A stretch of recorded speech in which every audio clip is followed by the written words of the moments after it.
గుండాలకు నిజాయితీ పరులకు రౌడీలకు వాస్తవాలు మాట్లాడే శక్తులకు మధ్యలో జరుగుతున్నటువంటి యుద్ధము ఈ ఊర్లో ఎల్లమ్మగూడెంలో కనబడుతుంది. మన కళ్ళ ముంగట్నే దౌర్జన్యం చేసే కాడికి వస్తున్నారు. మహిళలను కోటీశ్వరులను చేస్తా ఈ రాష్ట్రంలో ఉన్న ప్రతి మహిళ గౌరవంగా బ్రతకాలి, అదే నా ధ్యేయం, నా ప్రభుత్వ ధ్యేయం అని చెప్పి అంటే ఈ మధ్యకాలంలో మహిళలకు బస్సులు అని చెప్పి అనేక కల్పిస్తున్న లోన్లు అని చెప్పి చెప్తారు. మరి ఇదే గ్రామంలో ఇదంతా కూడా రేవంత్ రెడ్డి తెలియదు. ఇది ప్రభుత్వానికి సిగ్గుచేటు. రేవంత్ రెడ్డికి తెలియదని అనుకుంటలేను. ఎందుకంటే 3 రోజుల నుంచి కూడా ఎక్కుస్తున్నది కదా. ఇవాళ పెద్ద బ్యానర్ ఐటమ్లు కూడా వచ్చినాయి, ఈనాడు పెద్ద పెద్ద పేపర్లు వచ్చినాయి. సరే మెయిన్ స్ట్రీమ్ ఛానల్ రాకపోవచ్చు, ప్రతిదీ ఎక్కడెక్కడ ఏమేమి జరుగుతుందో అంతా తెలుసు కదా. రాష్ట్రంలో ఎప్పుడో రజాకారుల టైంలలో పల్లెలకు వచ్చి పరివాతల బతుకమ్మలు ఆడిపించి అప్పుడు యువకులను ప్రశ్నించే యువకులను మూత్రాలు లాగిపించినట్టుగా ఇవాళ నామినేషన్ వేసేందుకు వచ్చినటువంటి ఆ ఇంట్లో నుంచి అంటే యునానిమస్ గా నిలబడితే ఆయన గెలవడం అనేది అర్థమైపోయింది.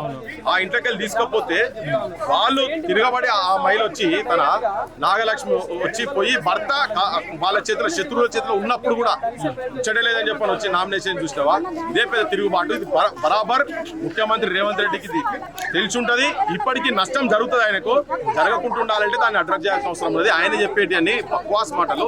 రాష్ట్రంలో ఒక చిన్న 900 ఓట్లు ఉన్నటువంటి పల్లెల ఒక చదువుకున్న పీజీ చేసిన బిఎడ్ చేసినటువంటి ఒక తెలంగాణ ఆడబిడ్డ వచ్చి ఓట్లల్లో తన హక్కును నిలబడేటువంటి హక్కును ఇక్కడ నిలబడాలనుకుంటున్న హక్కును వినియోగించుకోవాలని వస్తే తనను తన భర్తను తీసుకుపోయి సంపుతామని బెదిరించడం అనేది ఈ రాష్ట్రానికి అరిష్టం. రాష్ట్రానికి ఇంతమంది ప్రజలు ఉన్నా కూడా కొంతమందిని ఇక్కడ ప్రయత్నం చేస్తాం. మీడియా ఉంది, పోలీస్ బలగాలు ఉన్నాయి, ఇక్కడ ప్రజా సంఘ నాయకులు వీళ్ళందరూ కూడా ఈ ప్రయత్నం చేస్తా ఉన్నారు. ఒంటరిగా ఉన్నప్పుడు అందుకనే ఇళ్ళకి చాలా మంది బయటకు వెళ్తలేరు కదా, వాళ్ళు అట్లే అనుకుంటారు. కానీ దీని ఎఫెక్ట్ తెలంగాణ మొత్తం తెలుస్తుంది కదా. ఇప్పుడు ఇలా 10 కెమెరాలు ఉన్నాయి, ఇక్కడ ఎంత అరాచకం జరుగుతున్నది అనే సంగతి రేపు పొద్దున వరకు జనానికి మొత్తం తెలుస్తుంది. ఇక్కడ పోలీస్ పికెట్ పెట్టి స్వేచ్ఛగా ఓట్లు వేయించుకునే పరిస్థితి ఇక్కడ తీసుకురావాలి. అదే గుండాయిజం మనం చూస్తున్నాం. అదే గుండాయిజం ఇక్కడ జరుగుతున్నటువంటి ఇంత కిరాతకంగా వీళ్ళు ఇక్కడ ఉన్నారంటే ఇది వాళ్ళ ఆధిపత్య అహంకారము వాళ్ళకి మొత్తం తలకెక్కింది కంప్లీట్. ఇక్కడ ఉన్న ఏంది, మంత్రి మా ఓడే, ముఖ్యమంత్రి కూడా మా ఓడే, మేము ఏది చేసినా ఇక్కడ నడుస్తుంది, ఈడ ఎవరిని తీసుకపోయినా నడుస్తుంది, ఉత్సవాలు ఆగిపించినా నడుస్తుంది, సంపిన నడుస్తుంది, కత్తులు పెట్టి తీసుకపోయినా నడుస్తుంది. నడి రోడ్ల మీద ఆ పోలీస్ వ్యవస్థ ఉన్న తర్వాత కూడా నార్కట్పల్లికి వెళ్ళి హైదరాబాద్ దాకా ఫామ్ హౌస్ల తీసుకుపోయే కాడికి కూడా మాకు నడుస్తుంది. ఏమైనా మమ్మల్ని ఏం చేయలేరు. ఎందుకంటే పోలీస్ స్టేషన్లో తీసుకొచ్చి వాళ్ళతో తెల్ల కాగితాల సంతకం పెట్టించుకున్నారు. ఇది కాదు అంటే ఒత్తిడిలో జరిగినటువంటి దాన్ని కూడా చేసిండ్రు. కానీ వాళ్ళు కాదు మమ్మల్ని తీసుకుపోయి ఇట్లా చేసిండ్రు, ఇట్లా తీసుకుపోయినరు అని చెప్పని ఆ సీసీ ఫుటేజ్ అన్నీ ఉంటాయి కదా, అవన్నీ తీస్తే మొత్తం తెలుస్తాయి కదా. తీసుకుపోయినరా లేదా, ఎవరు తీసుకుపోయింది, ఏ బండిలో ఉన్నాడు ఏందని. కొంతమంది ఇక్కడ మాట్లాడుతున్నారు, గ్రామాధ్యక్షుడు చెప్తున్నాడు ఏం తీసుకోవాలి నార్కట్పల్లి ఇంట్లో ఉన్నాడని. సీసీ ఫుటేజ్ మొత్తం ది. ముఖ్యమంత్రి నీకు దమ్ముంటే నువ్వు సీసీ ఫుటేజ్ మొత్తం ది. నీ ఇంటెలిజెన్స్ వ్యవస్థ ఏం చేస్తుంది? ఆ సంకరాక్తుందా? ఎవరి సంకరాక్తుంది?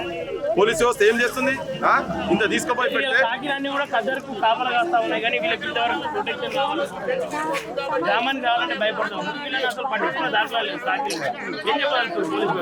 పోలీస్ వ్యవస్థ ఎవరు? పోలీస్ వ్యవస్థ పాపం ముఖ్యమంత్రి చేతిలో బందీ అయిపోయినది, హోమ్ మినిస్టర్ చేతిలో బందీ అయిపోయినది. వాళ్ళు రాజ్యాంగాన్ని, కానూన్ను ఇవి రక్షించే పరిస్థితిలో వాళ్ళు లేరు.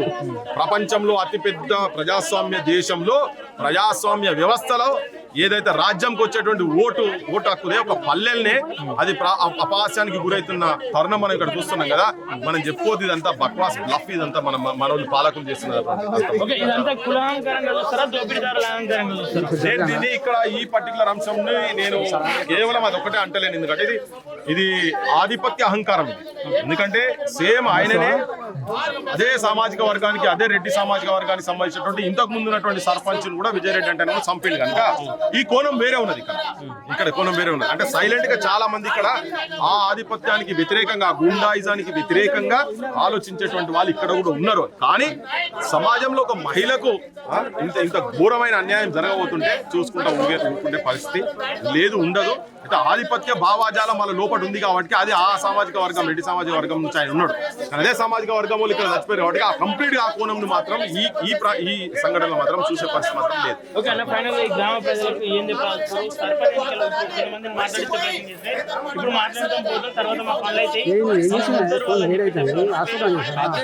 అంటే ఇట్లాంటి వాతావరణం ఇన్నేళ్ల తర్వాత కూడా ఇంకా తెలంగాణలో కొనసాగుతూ ఉంది. ఈ ప్రజలకు ఏం చెప్తారు? వాళ్ళకి ఎట్లాంటి ధైర్యం ఇవ్వాలి? భారతదేశంలో ప్రజాస్వామ్యము రాలేదు, స్వతంత్రం రాలేదని చెప్పడానికి ఇది ఒక ఉదాహరణ. అంబేద్కర్ చెప్పిండు, మా హక్కులు మాకు రాకుంటే, మా ఆత్మగౌరవాన్ని మేము నిలబట్టకుంటే తెల్లదొరలు పోయి నల్లదొరలు వచ్చుడు తప్ప పెద్ద మార్పు ఏం జరగదు అని చెప్పాడు. కానీ ఇలా తెలంగాణలో, భారతదేశంలో మీడియా అనేది ఒక పెద్ద ఆయుధం. ఇది ఇలా ప్రపంచానికి మొత్తం తెలియజెప్పేటువంటి ఆయుధాలు చేతులలో ఉన్నాయి కాబట్టి ప్రజలను భయపడదు. ఓట్ అనేది ఎక్కడ నువ్వు పోయి 4 గోడల మధ్యలో ఒక చిన్న పరదా వెనుకనే కదా వేసేది. నీ ప్రజాస్వామిక హక్కును బయటికి రాకు, కానీ సైలెంట్ ఓటింగ్ జరగాలి. ఇక్కడ సైలెంట్ ఓట్ రెవల్యూషన్ ఇక్కడ జరగాలి. ఎల్లమ్మగూడెంలో జరగాల్సిన అవసరం ఉన్నది. ఇంతకు ముందు ఏం చేసిండ్రు? నువ్వు రజాకారులకు వ్యతిరేకంగా కారం పొడి బట్టి కళ్ళల్లో చల్లిండ్రు, రోకలు బండలు బట్టి గెదిమిండ్రు పల్లెల్లోకి వెళ్ళి. ఓకే, గుత్పల సంఘాలు పెట్టుకున్నారు, తర్వాత తుపాకులు పట్టిండ్రు. కానీ ఇప్పుడు తుపాకీ కాదు పట్టాల్సింది, ఓటు అనే ఆయుధం ఉన్నది కదా. ఆ ఓటు తోటి రాజ్యాన్ని మీ చేతిలో తీసుకొచ్చుకోండి. సర్పంచ్ను రేపు ఈ ఊర్లో భర్తను ఎత్తుకపోయి సంపాయ ప్రయత్నం చేసినటువంటి నాగలక్ష్మి ఆ కుటుంబం బలిగాబోయే కుటుంబం ఏదైతే ఉండేనో ఇలా సంపూర్ణ కావచ్చు. కానీ ధైర్యం చేసి నిలబడ్డది కదా, వాళ్ళకు ఈ ఊరోళ్ళు ఓటేసి గెలిపియాలి. ఈ ప్రజాస్వామిక హక్కు యావత్ మహిళా లోకానికి గౌరవం తీసుకొచ్చేటువంటి స్థానంలో తను కూర్చోబెట్టాలి. తెలంగాణ మొత్తం అబ్జర్వ్ చేస్తాను. తెలంగాణ మొత్తం కూడా అన్ని ప్రజా సంఘాలు అందరూ కూడా వాళ్ళకు సంఘీభావం చెప్పాల్సిన అవసరం చెప్తారని కూడా నేను. ఓకే అన్న, థ్యాంక్ యూ అన్న. ఓకే, చూస్తున్నారు కదా, ఇది ప్రస్తుతం అయితే ఇక్కడ పరిస్థితి. కొంత ఘర్షణ వాతావరణం ఇప్పుడే సద్దుమణిగింది. అనేక ప్రయత్నాలు జరుగుతూ ఉన్నాయి. వాళ్ళను పోటీ నుండి తప్పియాలి, పోటీ లేకుండా వినన్మోలు చేయాలని చెప్పి చూడాలి. మరి పోటీల అనంతరం కూడా చాలా మంది ఓట్లు వేసేటువంటి పరిస్థితి కూడా భయపెట్టించే ప్రయత్నాలు చేస్తూ ఉన్నారు. ఇళ్లలోకి బయటకు రాయటువంటి పరిస్థితులు కూడా కనిపిస్తాయి. ఎలక్షన్ ఎట్లా జరుగుతాయి? నిజంగానే ఇక్కడ ప్రజా పాలన అని చెప్తున్నటువంటి రేవంత్ రెడ్డి పాలనలో ఇక్కడ నిజంగానే ఎన్నికలు స్వేచ్ఛగా స్వతంత్రంగా చేయగలుగుతారా? లేదంటే భయం మధ్యలో భయభ్రాంతులకు గురి చేసి ఖర్చులు కటార్లు చూపించి ఓట్లు ఎన్నికలు జరగకుండా చేస్తారా? చూడాల్సిన అవసరం ఎంత.